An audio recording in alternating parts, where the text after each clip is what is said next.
Hace bien poco que Óscar Pedroso se integró al Consejo Directivo Central de la Administración Nacional de Educación Pública y es el invitado de hoy en Informe Capital. Óscar, bienvenido a TV Ciudad. Muchas gracias, buenas noches. Le ponemos contexto a continuación a los hechos que llevaron a la asunción de nuestro invitado y algunas cuestiones más vinculadas con la educación.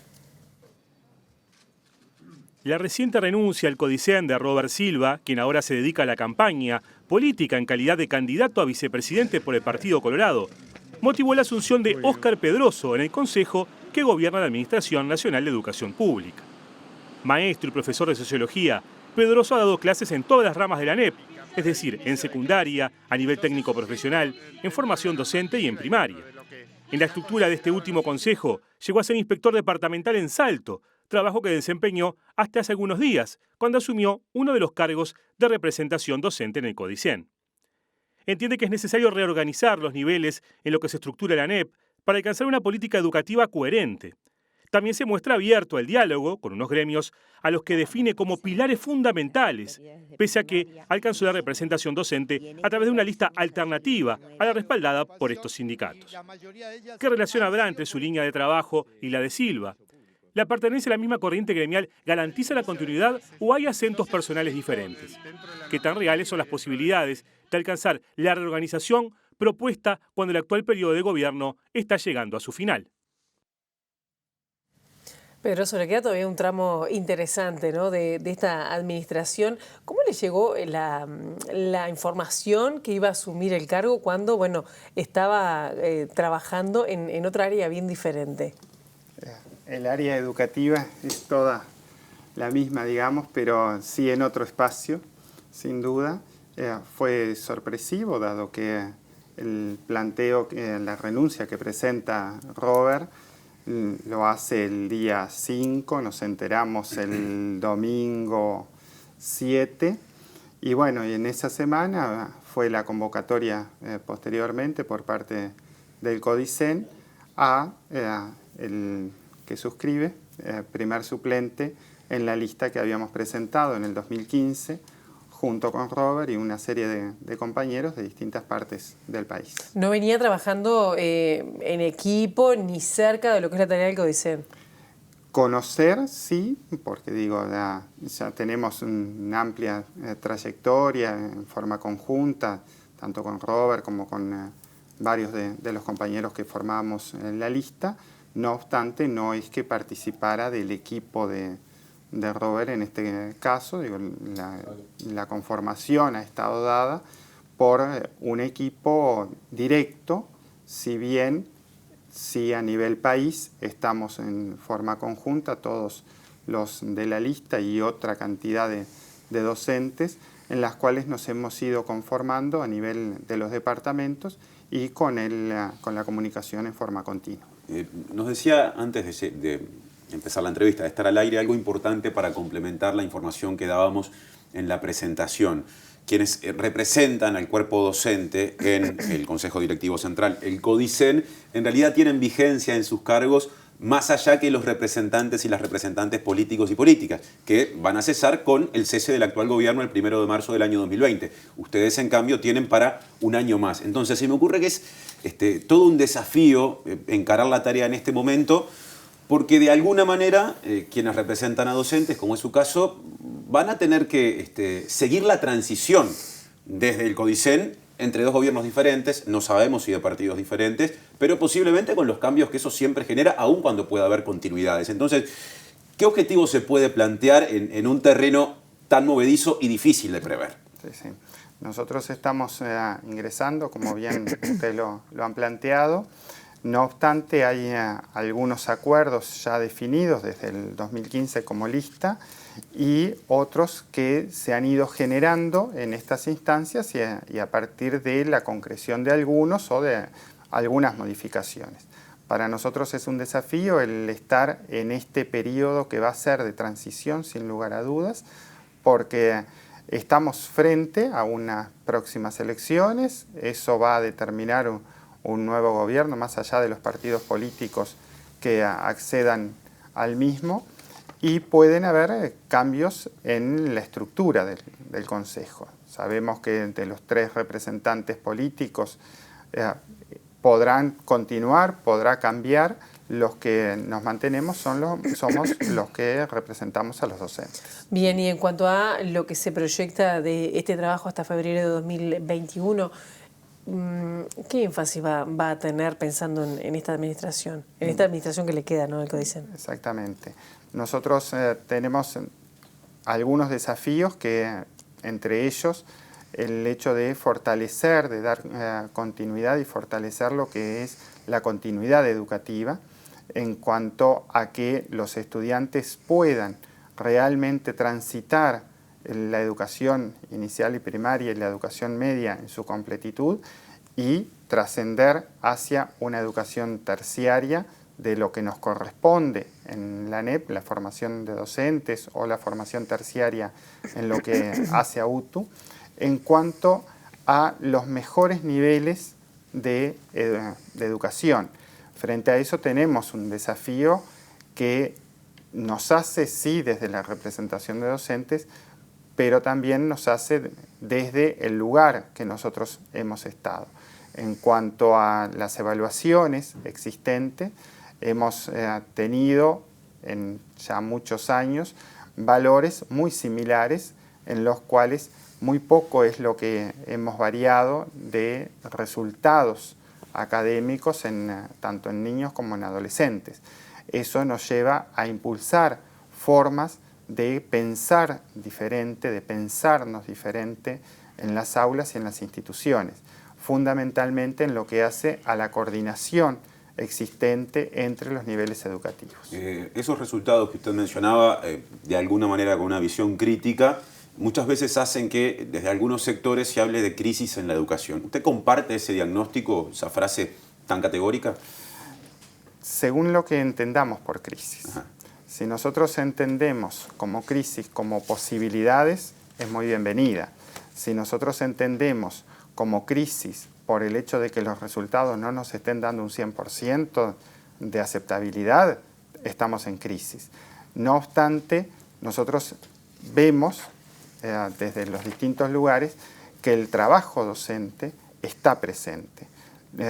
¿Cuáles son las razones? Y eso es lo que nos lleva a discutir y pensar juntos con los distintos actores, de ver cómo hacemos para fortalecer y para que esos resultados, que son una fotografía de un momento determinado, por supuesto, más allá de otro tipo de evaluaciones y valoraciones que hacen los docentes, que hacemos los docentes, tener en cuenta que esa fotografía da una realidad determinada. Y eso es lo que nosotros tenemos que buscar acompañar para mejorar. Claro. Acompañar desde un lugar que entendemos de acuerdo entre los docentes, en formas de enseñanza, en posibilidades, en apoyos hacia la educación inicial, primaria, media, donde nuestros estudiantes puedan resolver esas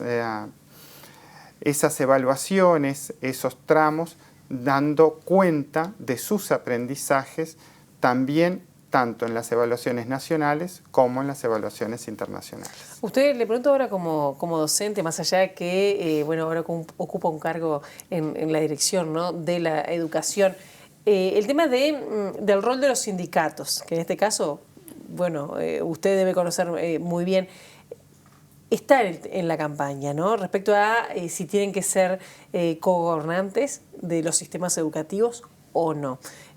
¿Cuál es el rol que usted le asigna al docente en esto y en la incidencia que tiene, que puede llegar a tener para salir de esta llamada crisis, como decía Martín?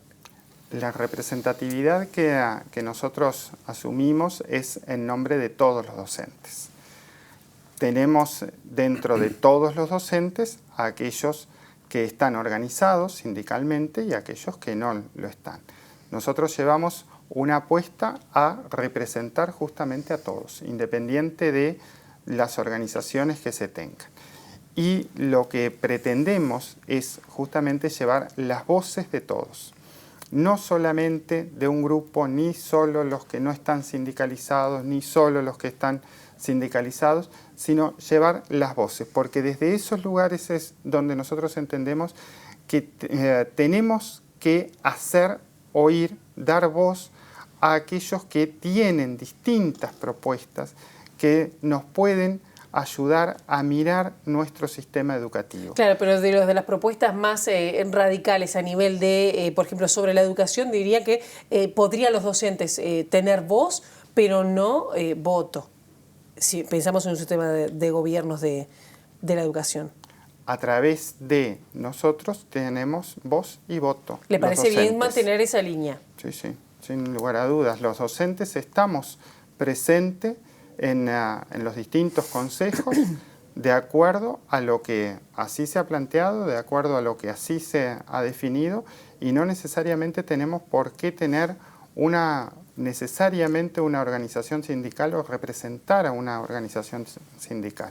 Usted en el Codicen, como ya lo explicó, está ocupando un lugar vinculado con una lista que en su momento se presentó a las elecciones, que no estaba vinculada a los sindicatos. Hay una representante de las listas que sí tenían el respaldo de los sindicatos y, por supuesto, de la central PIT-CNT, si no me equivoco, es Elizabeth Ibaldi, con la que ahora usted comparte el consejo. ¿Qué vínculo tiene con ella y qué posibilidades de articulación hay pensando en esos acuerdos docentes que usted mencionaba como un objetivo? En el entendido que somos representantes docentes, desde lo personal entiendo que los vínculos están por el hecho de que somos docentes, más allá de nuestras representatividades de un colectivo o no. Yo represento a todos los docentes, sean sindicalizados o no sean sindicalizados. Lo que los docentes nos aporten, lo que los docentes nos planteen, nos cuestionen, todos esos aspectos son los que nosotros tenemos para construir mejor educación. ¿Y han tenido intercambios con Ibaldi para, por ejemplo, sondear posibles acuerdos programáticos en determinados temas o propuestas puntuales que los acerquen? Hasta el momento únicamente tuvimos una semana, porque en la primera semana fue donde tuvimos el encuentro. En la semana anterior la maestra Elizabeth estuvo fuera del país en actividades. Claro. ¿A usted le parece o tiene la percepción que los sindicatos en la educación concretamente, digamos, no han sabido gestionar algunas cuestiones o no han hecho todo lo bien que podrían haber hecho de cara a mejorar la educación y al alumnado, pensando en el alumnado? Las fortalezas de los distintos actores, digo, son independientes. Lo que sí es, de hecho, es que no tenemos los resultados esperados.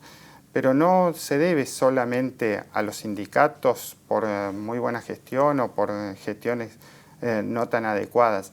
Se debe a poder alcanzar consensos entre los docentes que nos unifique en cuanto a construir esa educación que queremos. ¿Y eso se hace? Y eso se hace en los distintos actores. Lo que ocurre es que nos está faltando mayores espacios de acuerdos, mayores encuentros a nivel de sistema, no solamente en cada uno de los subsistemas o en cada una de las escuelas, sino que tenemos que seguir transitando por los espacios, por ejemplo, de lo que es la descentralización, una descentralización real donde los departamentos puedan, a través de sus actores, como hoy se conforman las comisiones descentralizadas, a través de las dirigencias territorialmente definidas de primaria, de media, de formación docente, pero que eso llegue al territorio más directo con el estudiante. Entonces, por ejemplo, nosotros en el departamento de Salto hemos ido llevando algunas actividades donde los encuentros entre maestros y profesores, los encuentros entre liceos, escuelas técnicas, entre primaria, puedan ir dando pistas de por dónde podemos ir trabajando en forma mancomunada a efectos de mejorar los aprendizajes. ¿Qué aprendizajes son los que la educación media le está demandando o le está pidiendo a la educación primaria? ¿Qué aprendizajes son los que la educación primaria ha venido transitando y que pueda dar cuenta a la educación media, de manera que el que transita por toda la educación es el estudiante y no con perfiles o miradas solamente desde un subsistema, sino que podamos ir transitando desde los acuerdos, de qué es lo que entendemos por leer, qué es lo que entendemos por desarrollar competencias en la matemática, que es entonces esa comprensión que nos pueda ir definiendo toda la educación, desde la educación inicial hasta la culminación de los ciclos obligatorios mínimamente. Óscar, estamos en año de elecciones, la discusión del presupuesto vuelve sobre la educación continuamente. Su antecesor, Robert Silva, ya como dirigente político y candidato a la vicepresidencia, ha dicho que los cambios que él entiende necesarios no tienen por qué ser los mismos que usted entienda que haya que impulsar. Es difícil hacerlo sin más presupuesto, por más que valora las cifras actuales. ¿Qué piensa usted al respecto?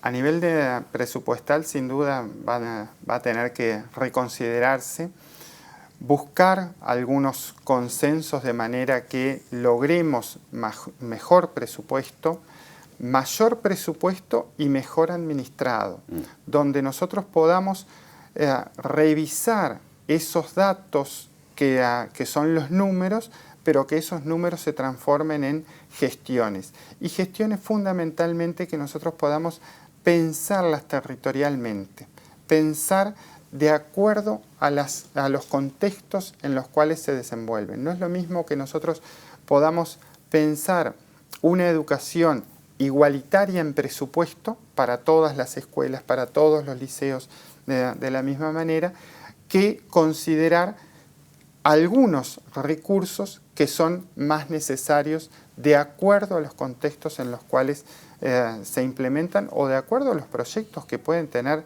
las propias comunidades, ¿sí? Porque, por ejemplo, podemos estar hablando de contextos de aprendizaje y hablamos de altas capacidades. Podemos estar hablando de contextos de aprendizaje y podemos estar diciendo vulnerabilidad social. Entonces, es muy diferente lo que nosotros podamos ir definiendo centralmente, que obviamente habrá que pensar ese presupuesto y solicitar en consecuencia para la educación que queremos. Cortito porque ya nos tenemos que ir, pero usted dijo que tendría que ser más presupuesto, pero mejor administrado sobre todo. Y cuando habla de esa nueva forma de organizar el presupuesto, ¿daría, digamos, mayor autonomía a los centros o a los departamentos para la distribución de ese presupuesto? Bien. Los departamentos tendrían que tener esas posibilidades, pero sin duda que los departamentos, por ejemplo, las comisiones descentralizadas, no pueden ser ajenas a lo que tienen los centros. Entonces, son especificidades que los centros, de acuerdo a su nivel de vulnerabilidad, de acuerdo a sus proyectos que vienen desarrollando, de acuerdo a las características propias que ameritan y den continuidad. No que elaboremos un proyecto sino que podamos ir demostrando que los pasos que se vienen realizando requieren mayor presupuesto. Pero a ver, si me queda claro, ¿por centro o por departamento? Por departamento, de acuerdo a las características específicas de centro. Bien. Bien, la última por mi parte para respuesta brevísima.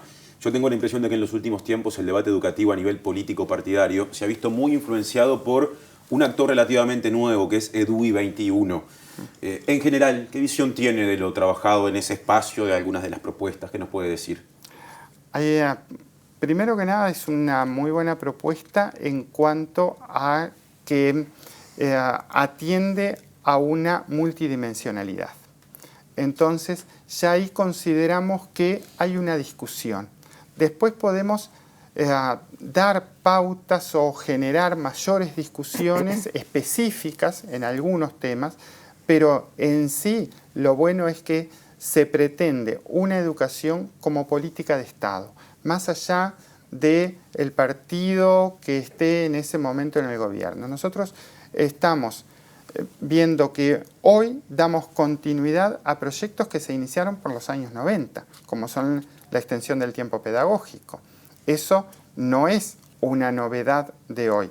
Eso ha marcado que nuestra sociedad ha definido que es un requerimiento, que es una propuesta alternativa o que es una propuesta beneficiosa para la educación y ha tenido esa continuidad.